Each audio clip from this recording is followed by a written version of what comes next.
When we say we have a culture problem, my hypothesis is that we often have a cognitive dissonance problem. Cultural resistance is not being driven by people's integrity or their value systems or whatever. Let's say that cultural resistance is entrenched process or cognitive dissonance or not being able to see a way to make the changes that you're talking about. As you think about culture in your organizations, think about it through a lens of people are fundamentally different and people value different things in a culture. So we try to create inclusive systems that are where everybody can be successful and get something that they want out of the system. I would suggest that the people that show up as resistors to change probably are not getting something that they need to feel safe. So imagine a world where, like, the way the business sees the problem, the way the technology organization sees the problem, the way the product organization sees the problem, and our org design are all congruent and nothing's working against each other. My general point of view is that you kind of have to get the organization right and in alignment if you want to create the kind of culture you want.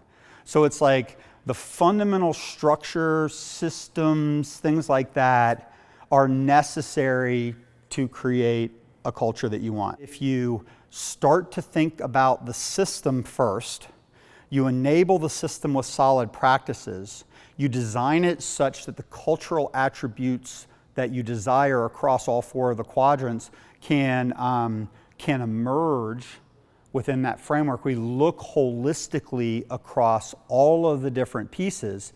That's where you get in this concept of we have to figure out how to get there. We have to incrementally and iteratively transform the organization.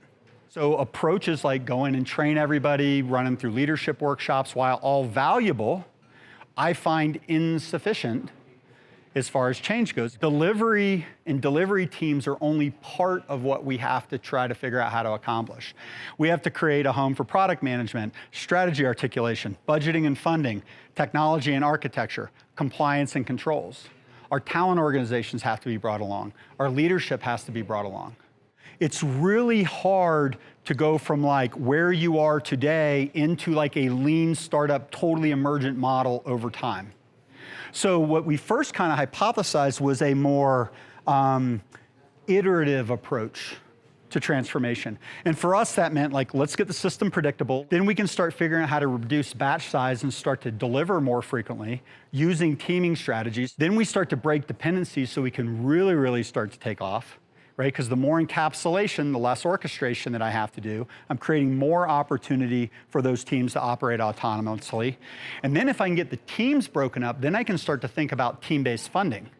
And now I have a team that stays together that's responsible for a long-lived product. I can fund that long-lived product. Then I get the opportunity to start engaging directly with customers and start getting really super innovative. We know our desired end conditions. We have an incremental and iterative plan for getting there. It's outcomes-based, metrics-driven. We understand at least where we would like to be. We might not get there, but we at least know where we'd like to be, so we have a baseline.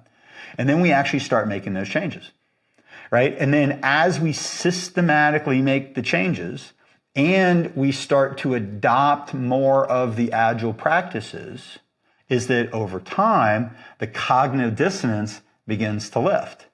The resistance to change begins to lift. People's openness to new ideas and ways of working begins to open up because now they start to see not only that you've acknowledged the gap, you've addressed their cognitive dissonance, you've given them a plan for helping them to resolve that cognitive dissonance. And then what happens is hearts and minds start to open up. Behavior starts to change. The kinds of cultural things around like your default DNA, your default behavior patterns begin to change. The mood begins to lighten. People start to become more empowered.